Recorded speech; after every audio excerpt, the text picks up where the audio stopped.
they'd go bad. And so what I got was my favorite little baby angels of all time.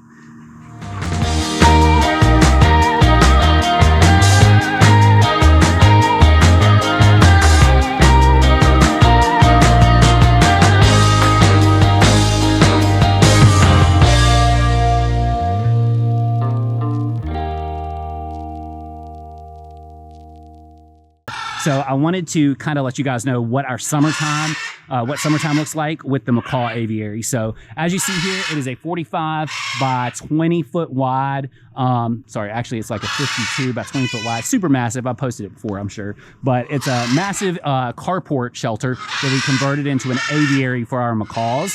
And we've got welded wire on the side, and we use wood on the outside as the framing for it. And this is to house our 6 macaws. And one of the things that we started noticing after putting the macaws in it was that we had a lot of issues with bugs, mainly slugs. And those slugs were coming in to eat the food that the macaws were putting on the ground that they were, let me let this adjust, that the macaws would not eat. So they would throw like fruit peels and things like that on the ground, and those fruit peels would they'd go bad. And so what I got was my favorite little baby angels of all time, Huey, Dewey, and Louie, these 3 little call ducks down here. And what I did was I hatched their eggs. So now we have Huey, Dewey, Louie, and 3 others that I haven't quite named yet. So we've got a total of 6 call ducks in here, and they keep the floor of the aviary super, super clean. And any bugs that come in here, like you don't see bugs in here, because any bugs that come in here, they eat pretty much immediately. One of the problems that we had with this was heat. Because this is a metal carport and it's almost completely covered and has both sides sealed in, we were having big issues with heat. It was like holding heat, and it's about 100 degrees during the day here in South Carolina. So I installed this massive fan, and this has actually got a misting system on it. One of the most important things that I installed was this misting system across the roof of the aviary. So if you look, it's just a black hose. I wanna say I got it at Lowe's, and it's got these little misters. It's designed for a patio, but I just installed that all the way across. And so right now you can see it's a nice light mist coming down, but there's a nice light mist that keeps it cooler in here than it is outside. So it's actually about 80 degrees in here, where it's about 95 outside. And you can see our birds absolutely enjoy this. It doesn't soak them and get them super wet, but it does allow them to cool off when they need to get cooled off.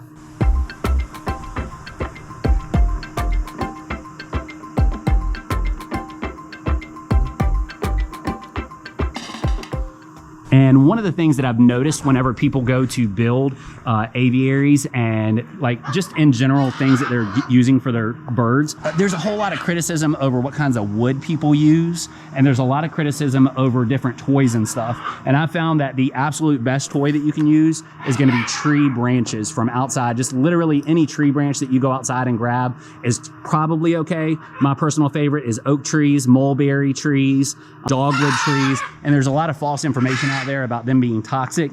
In order for the birds to be poisoned by something like that, there would have to be such a large amount of bark consumed by that bird, and they would have to actually ingest it in order for it to do damage to them. Where they're from in the rainforest, there's tons of different trees and branches and stuff, and these birds are flying around. They don't eat wood. If you're feeding them a proper diet, they're not gonna eat the actual wood perches that they're using.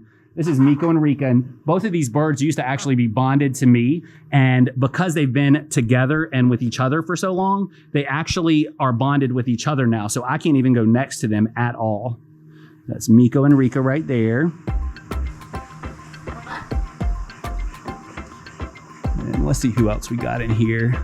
Up here we've got Celeste. She's another blue and gold. And Fuego is our scarlet macaw.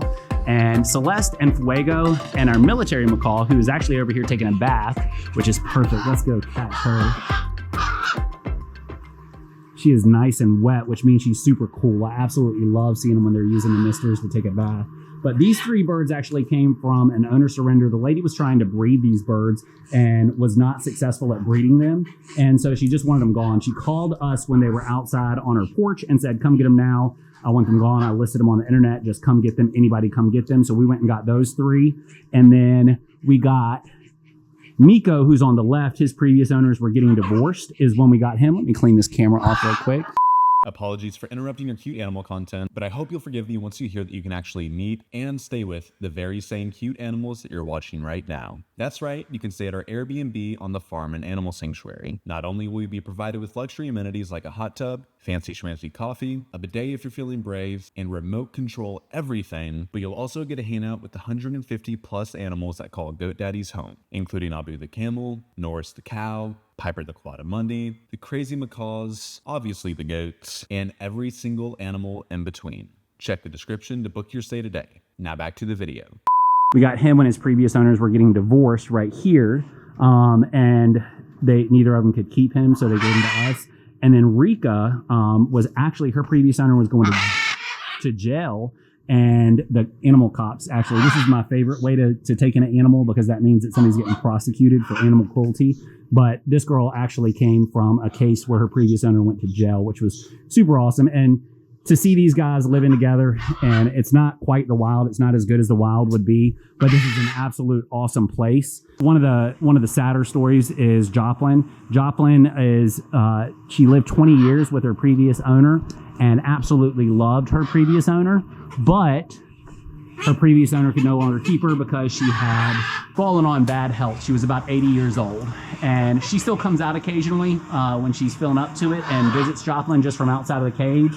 And it's absolutely insane to see just how, let me see if I can get this back, just how much of a bond this bird has for her previous owner. She'll go days without seeing her, years without seeing her, and then she will come out and she'll visit her, and just like that, Joplin remembers her and absolutely loves seeing her and spending time with her. So it's really sad to know that there's so many birds out there that are getting moved from home to home and not staying in the same home and not getting that companionship with other birds like they really long for.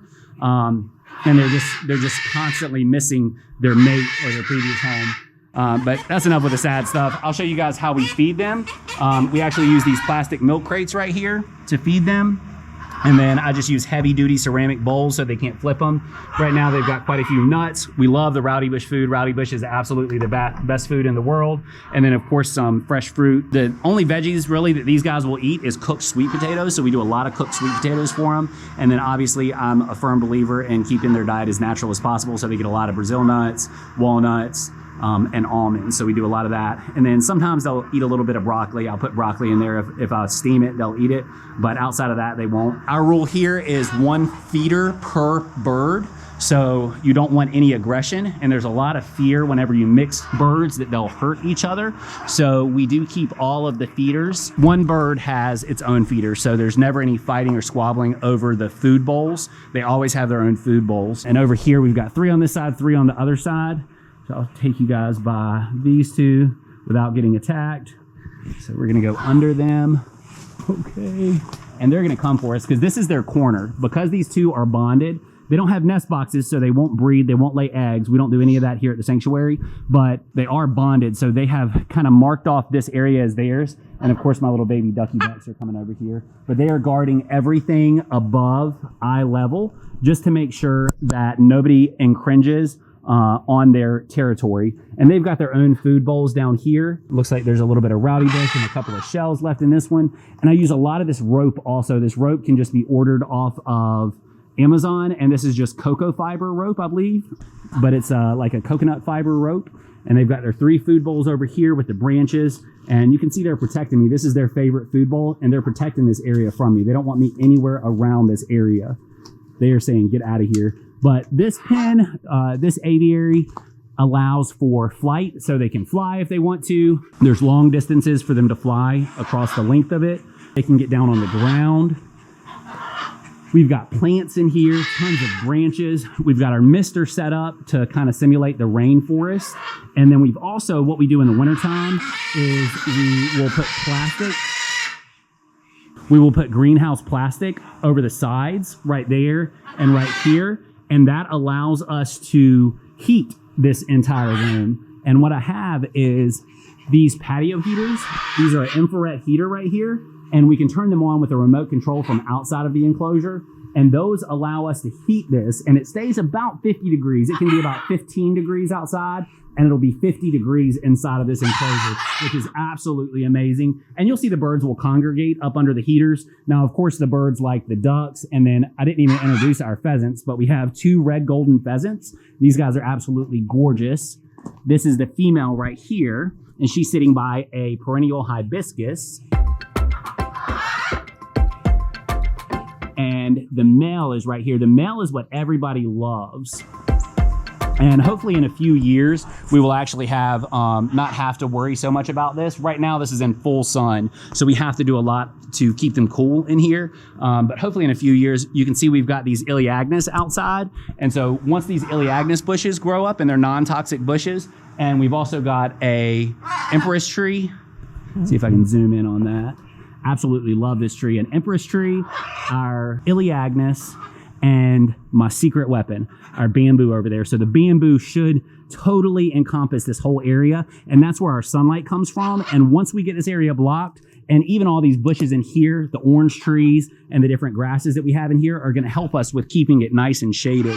And so I'm just gonna walk you guys real quick around the inside of the aviary, and then I'll go outside and walk you a full lap around the outside. Hope you guys enjoy this. We're gonna try and start posting content 3 times a week. So be sure to like, subscribe, and yeah, follow along. Hope you guys enjoy. We're gonna go on a quick tour of the outside and the inside of the MACAW aviary.